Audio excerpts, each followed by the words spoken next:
अध्याय 13 क्षेत्र क्षेत्रज्ञ विभाग योग। क्षेत्र क्षेत्रज्ञ का विषय। अर्जुन ने पूछा, हे केशव, मैं आपसे प्रकृति एवं पुरुष, क्षेत्र एवं क्षेत्रज्ञ और ज्ञान एवं ज्ञान के लक्ष्य के विषय में जानना चाहता हूँ।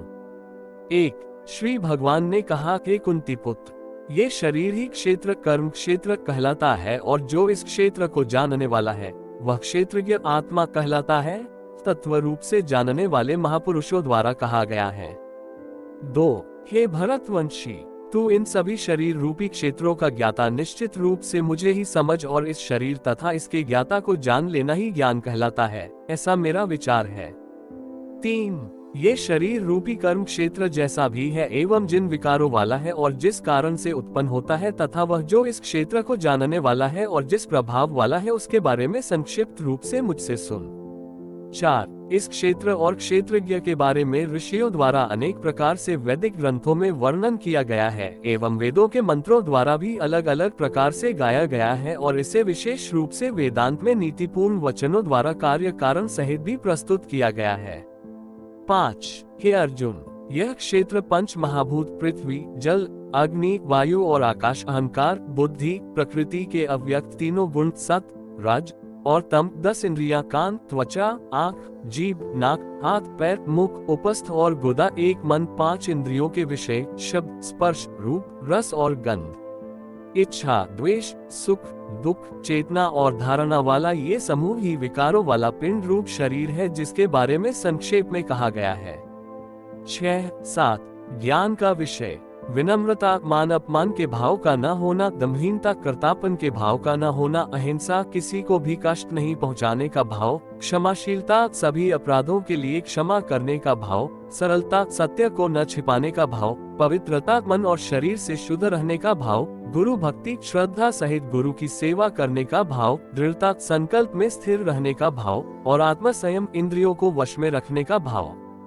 8 इंद्रिय विषयुक्त शब्द, रूप, रस, गंध, स्पर्श के प्रति वैराग्य का भाव, मिथ्या अहंकार, शरीर को स्वरूप समझना न करने का भाव, जन्म, मृत्यु, बुढ़ापा, रोग, दुख और अपनी बुराइयों का बार बार चिंतन करने का भाव।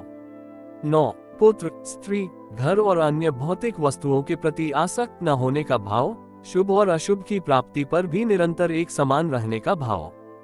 10 मेरे अतिरिक्त अन्य किसी वस्तु को प्राप्त न करने का भाव, बिना विचलित हुए मेरी भक्ति में स्थिर रहने का भाव, शुद्ध एकांत स्थान में रहने का भाव और सांसारिक भोगों में लिप्त मनुष्यों के प्रति आसक्ति के भाव का न होना।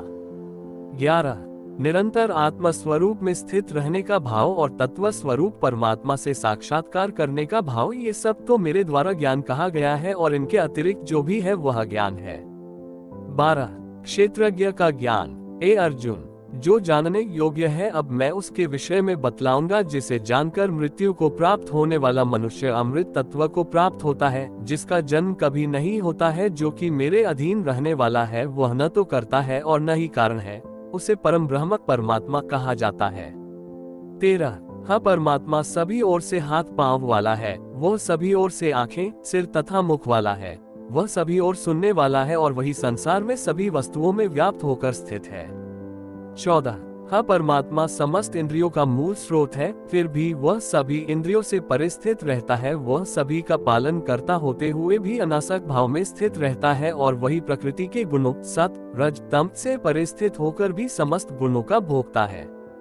15 वह परमात्मा चर अचर सभी प्राणियों के अंदर और बाहर भी स्थित है, उसे अति सूक्ष्म होने के कारण इंद्रियों के द्वारा नहीं जाना जा सकता है, वह अत्यंत दूर स्थित होने पर भी सभी प्राणियों के अत्यंत पास भी वही स्थित है।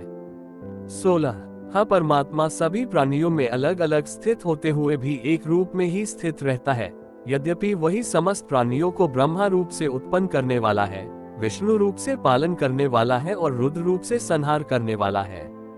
17 ऐसे ही वीडियो देखने के लिए लाइक और सब्सक्राइब करें।